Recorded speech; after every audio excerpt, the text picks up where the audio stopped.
Okay, Bismillahirrahmanirrahim. 1, 2, 3, 4, and Assalamualaikum warahmatullahi wabarakatuh. So, hello guys, we are from Group H, and our group topic is Biden policies on solving Russia-Ukraine war. So, within this topic, we hope that you guys have delved deep explanations about the Biden policies in Russian and Ukraine war.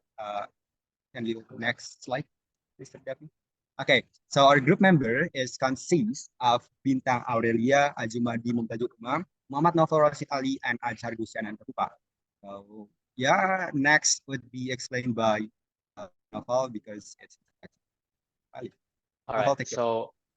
so I will introduce about our presentation. So the conflict between Russia and Ukraine, which began in 2014, has become a major geopolitical issue. It started with Russia's annexation of Crimea and escalated with a full-scale invasion in 2022.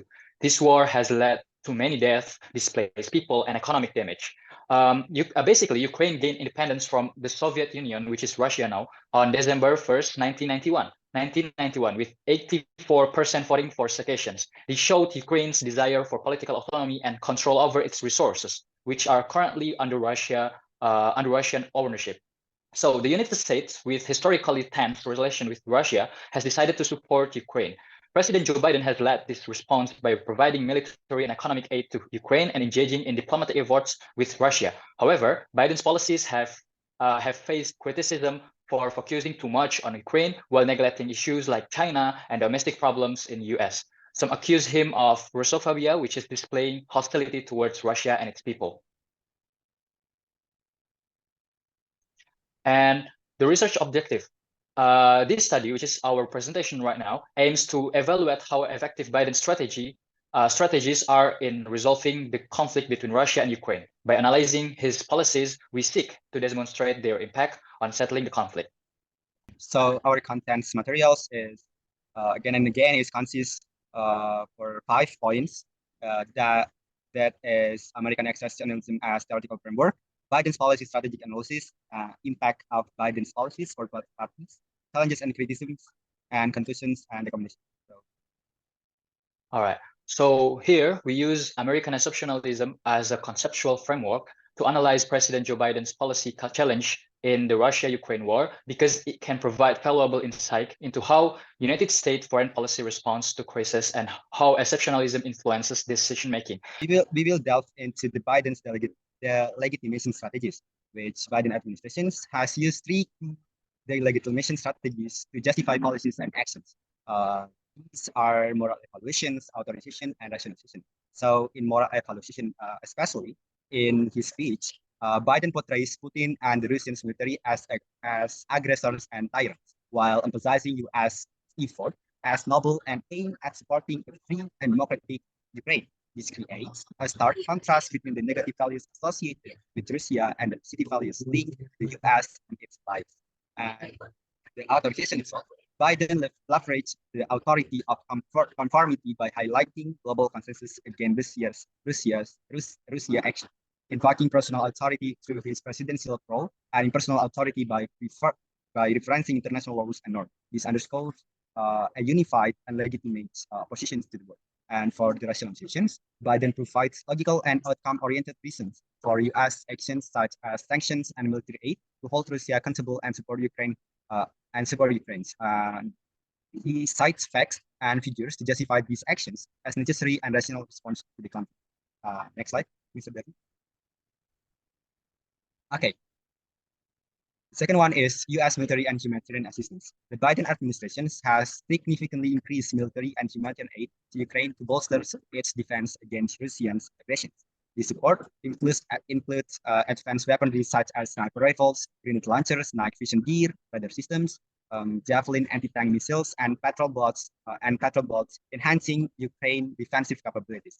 Joint military exercise with NATO allies improve the ability and the capacity, preparing Ukraine forces for potential Russian incursions. Financially, annual aid exceeds $600 million, substantial increase from the pre-crisis period. This aid includes development assistance, security aid, and humanitarian support for displaced. persons, food, medical supplies, and rebuilding effort in war-torn areas. This extensive support underscores the U.S. commitment to Ukraine sovereignty and next slide, Mr. Deputy.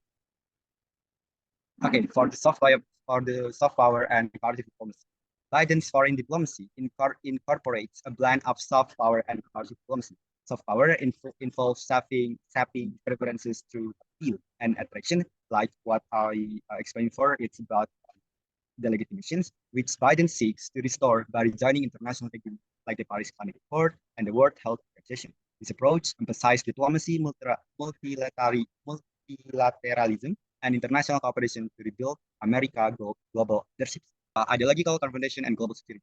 The Biden administration's foreign policy is rooted in the ideological motivation, focusing on reasserting American leaderships and promoting democratic values against authoritarian regimes like Russia and China.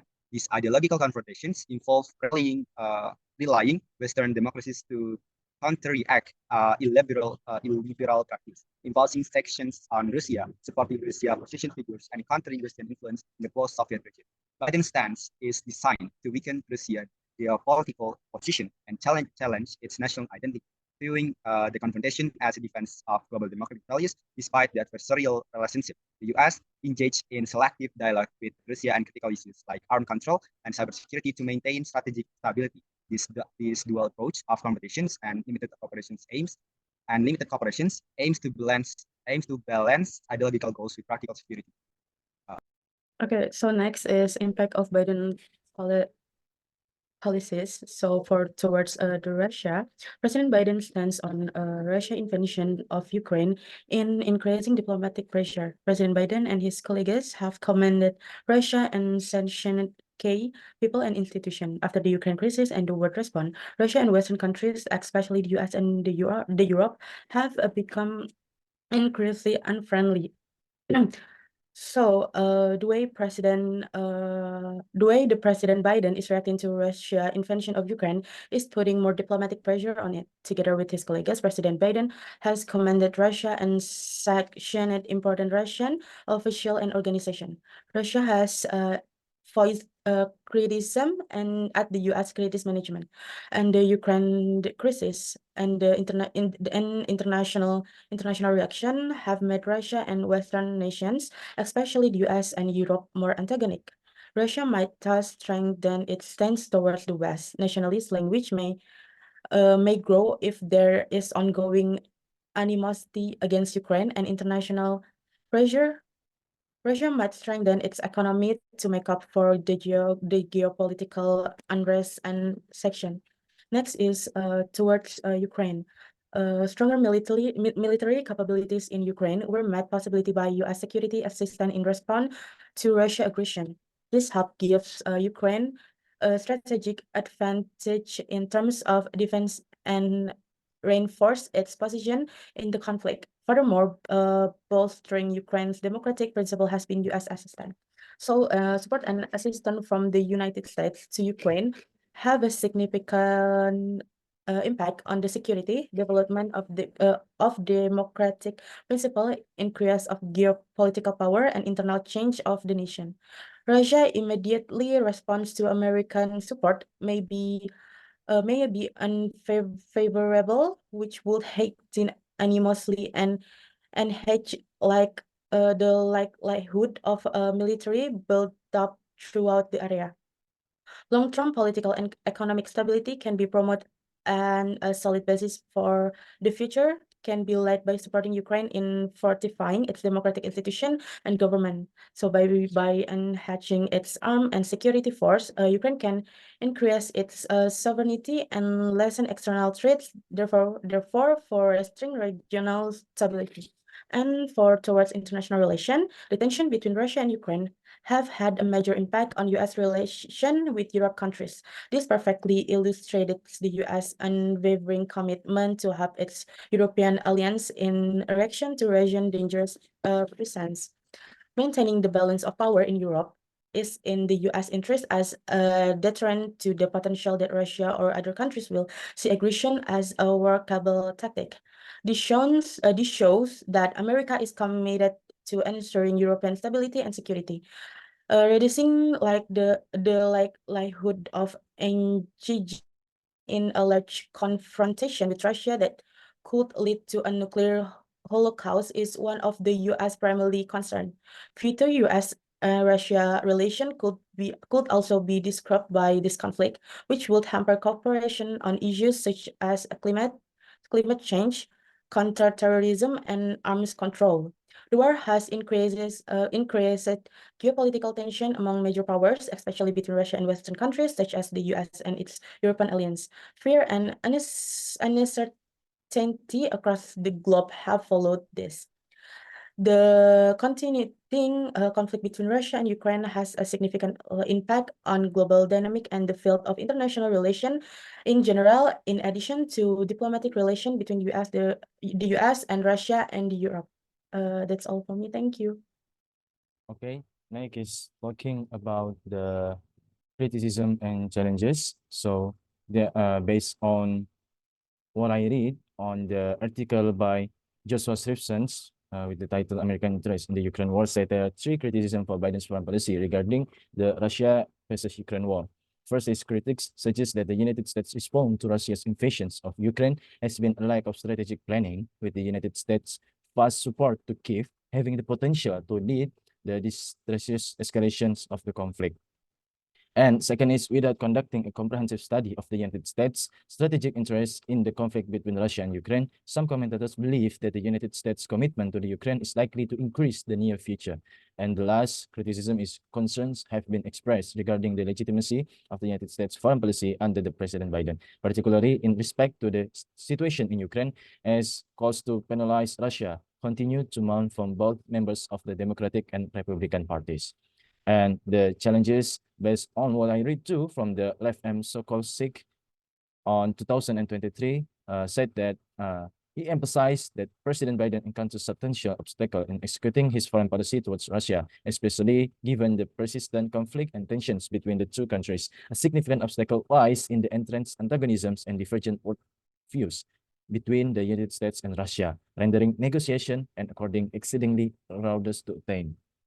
The U.S. perception of Russia as a failing state creates further difficulties, resulting in a lack of meaningful discussion on important topics such as national sovereignty, development in post-Soviet regions, and human rights concerns. Moreover, the exceedingly hostile character of bilateral relations, along with Russia's perceived sway in U.S. internal affairs, presents barriers to any substantial collaboration between the two nations. This issue highlights the intricate nature of the geopolitical terrain and the obstacle President Biden must overcome in order to promote his foreign policy goals with Russia.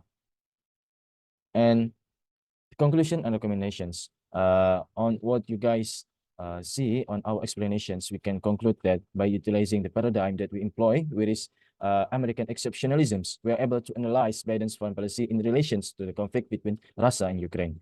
Biden's strategy on this subject is arguably on one of America's triumphs in resolving a conflict. But on the other hand, it also serves the national interest they are aiming for. So you could say that Biden's conflict resolution on this war is its success, but it is something that we discover. But of course, we also discover a number of household things that Biden will have to give up in order to put into action. And we will make a number of suggestions for the future American policy. And there are two recommendations from us. The first is strengthening multilateral diplomacy.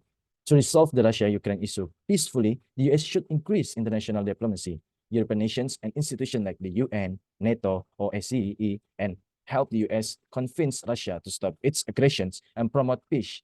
Talk with the neutral third party. Additionally, the U.S. can apply conditional penalties that can be lifted in Russia commits to ending aggression and following international accords. And the second is increase the economic aid and democratic reforms in Ukraine.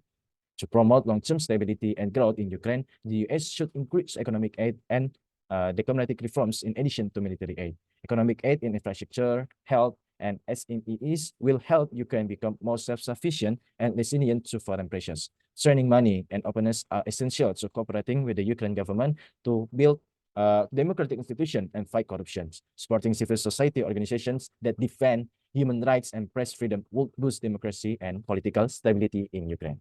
That's all from me. Back to Mr. Yumam.